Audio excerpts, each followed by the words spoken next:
3 बटाट्यांमध्ये आपण बघू शकतात 50च्या वर आपण हे पापड बनवलेले आहेत। बघू शकतात किती छान काचेसारखे झालेले आहेत। खूप छान आणि न्यू रेसिपी आहे। तर आपण हीच रेसिपी आज बघणार आहोत। तर चला बघूया। तर मी मैत्रिणींनो आज तुम्हाला वाळवणाची रेसिपी दाखवणार आहे। तुम्ही म्हणाल तर 3च बटाटे ठेवलेले आहेत, पण मी 3 बटाट्यांमध्ये तुम्हाला जो 50 पापड बनवून दाखवणार आहे। एकदम सोपी रेसिपी आहे आणि नवीन रेसिपी आहे। बटाटे आपल्याला असे मध्यम आकाराचे घ्यायचे आहे आणि शिलून घ्यायचे आहे व्यवस्थित। त्याला अजिबात साल थोडंफार बी नको आहे आणि व्यवस्थित शिलून झाल्यावर आपल्याला हे असे बारीक व्यवस्थित कापून घ्यायचे आहे। खूप छान रेसिपी आहे आणि नवीन आहे, त्याच्यामुळे तुम्ही बी नक्की ट्राय करून बघा। आणि जो 50 एक पापड होतं त्यामध्ये असे बारीक बारीक आपल्याला कापून घ्यायचे आहे। बटाटे असे बारीक चिरून झालेले आहेत। आता आपल्याला असं वाटीत पाणी घ्यायचं आहे आणि सगळे बटाटे यात टाकून घ्यायचे आहे। असे व्यवस्थित आपल्याला बटाटे 3 ते 4 पाण्याने स्वच्छ धुवून घ्यायचे आहे, कारण पापड एकदम पांढरे शुभ्र येण्यासाठी आपल्याला बटाटा स्वच्छ धुवून घ्यायचा आहे। असं त्याचं पाणी आपल्याला असं खराब निघायला नको, कमीत कमी 3 तरी पाण्याने आपल्याला धुवून घ्यायचे आहे व्यवस्थित बटाटे। हे बघा आपलं पाणी आता एकदम स्वच्छ निघतंय बटाट्यांचं। हे चौथं पाणी आहे, त्याच्यामुळे एकदम क्लीन झालेले आहे बटाटे। आता आपल्याला मिक्सरचं भांडं घ्यायचं आहे आणि यामध्ये आपल्याला हे बटाटे टाकून घ्यायचे आहे। हे बघा सगळे बटाटे मी यात टाकून घेतलेले आहे आणि ही वाटी घेतलेली आहे मी मध्यम आकाराची, किंवा तुम्ही कप पण घेऊ शकतात। तर 1 वाटी आपल्याला पाणी घ्यायचं आहे आणि या बटाट्यांमध्ये टाकून घ्यायचं आहे आणि आपल्याला मिक्सरमधून व्यवस्थित त्याची पेस्ट करून घ्यायची आहे। आणि व्हिडिओ तुम्ही पूर्णपणे शेवटपर्यंत बघा, कारण मैत्रिणींनो थोडं बी तुम्ही स्किप केला तर तुमचे पापड चुकू शकतात। त्यामुळे व्हिडिओ तुम्ही पूर्ण पहिलेपासून शेवटपर्यंत व्यवस्थित बघा। आता मी याची पेस्ट बनवून घेते। ही बघा एकदम बारीक अशी पेस्ट करून घेतलेली आहे। तरी पण आपल्याला ही जी पेस्ट आहे ती आपल्याला गाळून घ्यायची आहे। बघा चाळून घेतलेली आहे मी अशी पुरणची चाळणी। त्यात आपल्याला असं व्यवस्थित गाळून घ्यायचं आहे हे मिश्रण, कारण आपल्याला जाड मिश्रण नाही पाहिजे, एकदम घट्ट पाहिजे आहे, त्यामुळे असं गाळून घ्यायचं आहे आपल्याला। बघा मैत्रिणींनो सगळं व्यवस्थित गाळून झालेलं आहे, बघू शकता तुम्ही। जर तुमचं मिश्रण जर जाड राहिलं तर तुम्ही परत ते मिक्सरमधून बारीक करून घेऊ शकता।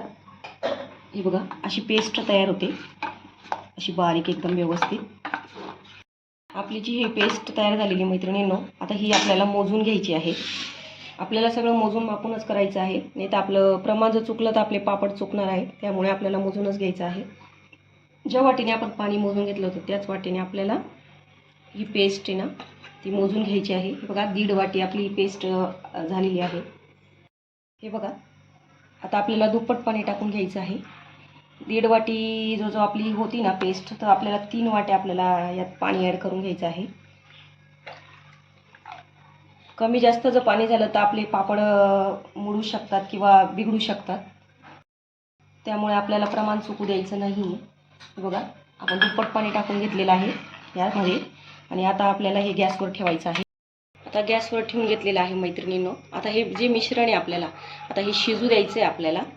आता मी यात चवीनुसार मीठ टाकून घेते। बघा हा जो पोह्याचा चमचा आहे याचा मी अर्ध्याला बी थोडा कमी घेतलेला आहे मीठ, कारण आपल्याला जे आपण वाळवणाचे पदार्थ करतो त्यामध्ये आपल्याला मिठाचा वापर कमीच करायचा असतो, नाही तर त्यांना नंतर खारटपणा चढतो।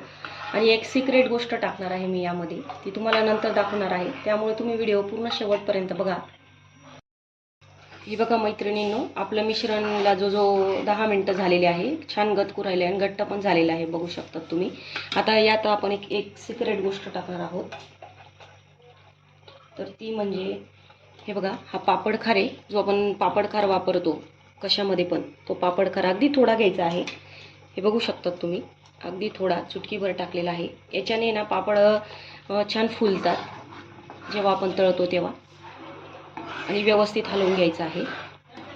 आणि हे मिश्रण शिजलं का हे कसं लक्षात घ्यायचं ते बी तुम्हाला मी सांगणार आहे। हे बघा छान घट्टपणा आलेला आहे मिश्रणाला। आता ही जी आपली पळी आहे त्याला उलटं करून घ्यायचं आहे। हे बघा असं चेक करायचं आहे।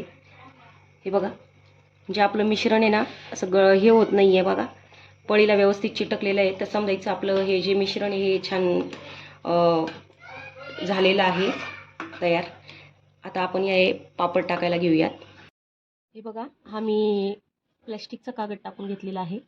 आता मी हे पापड टाकून घेत आहे। बघा किती छान पांढरे शुभ्र एकदम पापड आलेले आहे आपले। तुम्हाला जसं लागेल लहान मोठे तसे तुम्ही टाकू शकतात. मी छोटे छोटेच पापड करत आहे. आणि तुम्ही हे हवेत पण सुकवू शकतात. हवेत पण हे पापड लगेच सुकून जातात आणि एकदम काचेसारखे झालेले आहे आणि खायला तर एक नंबर लागतात. बघा मैत्रिणींनो, पण हे आहेत. आता मी वाट दाखवते. बटाट्याचे आपले पापड तयार झालेले आहे काचेसारखे एकदम. 3 बटाट्यांमध्ये आपण केलेले आहेत एवढे 50 एक पापड. तर नक्की ट्राय करून बघा, खूप छान होतात ते पापड आणि न्यू रेसिपी आहे. माझे व्हिडिओ आवडत असेल तर माझ्या चॅनलला सबस्क्राईब करा, लाईक्स करा, कमेंट करा आणि मला सपोर्ट करा. धन्यवाद.